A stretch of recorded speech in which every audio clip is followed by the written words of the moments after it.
আসসালামু আলাইকুম সুপ্রিয় দর্শক, কেমন আছেন সবাই? আশা করি সকলেই ভালো আছেন। চলে আসলাম আরও একটি ভিডিও নিয়ে। আজ 6 মে, রোজ বুধবার। এইমাত্র পাওয়া ঝড় বৃষ্টি, নিম্নচাপ ও কালবৈশাখী নিয়ে আবহাওয়ার সর্বশেষ খবর। যদি ভিডিওটি ভালো লাগে অবশ্যই লাইক দিয়ে চ্যানেলটি সাবস্ক্রাইব করবেন এবং আপনি কোথা থেকে আমার ভিডিও দেখছেন তা অবশ্যই কমেন্ট করে জানাবেন।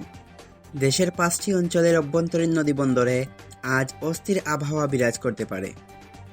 একই সঙ্গে দুপুরের মধ্যে এসব এলাকায় পশ্চিম বা উত্তর পশ্চিম দিক থেকে অস্থায়ীভাবে দমকা অথবা জোড়ো হাওয়া সহ বৃষ্টি কিংবা বজ্রসহ বৃষ্টি হতে পারে।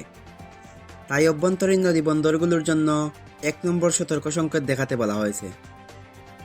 বুধবার 6 মে বাংলাদেশ আবহাওয়া অধিদপ্তরের ঝড় সতর্কীকরণ কেন্দ্র থেকে প্রকাশিত ভোর 5টা থেকে দুপুর 1টা পর্যন্ত দেশের অভ্যন্তরীণ নদীবন্দরগুলোর জন্য দেয়া পূর্বাভাসে এ তথ্য জানানো হয়েছে। অধিদপ্তরের ঝড় সতর্কীকরণ কেন্দ্র জানিয়েছে, দুপুর 1টার মধ্যে রংপুর, দিনাজপুর, টাঙ্গাইল, ময়মনসিংহ ও সিলেট অঞ্চলসমূহের উপর দিয়ে পশ্চিম বা উত্তর পশ্চিম দিক থেকে ঘন্টায় 45 থেকে 60 কিলোমিটার বেগে অস্থায়ীভাবে দমকা অথবা জোড়ো হাওয়া সহ বৃষ্টি কিংবা বজ্রসহ বৃষ্টি হতে পারে।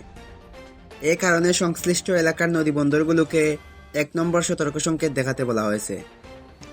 এদিকে মঙ্গলবার 5 মে রাতে প্রকাশিত সারা দেশের সম্ভাব্য পূর্বাভাসে বলা হয়েছে, আজ সন্ধ্যা 6টার মধ্যে রংপুর, ময়মনসিংহ ও সিলেট বিভাগের কিছু কিছু জায়গায় এবং রাজশাহী, ঢাকা, খুলনা, বরিশাল ও চট্টগ্রাম বিভাগের 2-1 জায়গায় অস্থায়ীভাবে দমকা অথবা জোড়ো হাওয়া সহ বৃষ্টি কিংবা বজ্রসহ বৃষ্টি হতে পারে। একই সঙ্গে দেশের কোথাও কোথাও মাঝারি ধরনের ভারী বর্ষণেরও সম্ভাবনা রয়েছে।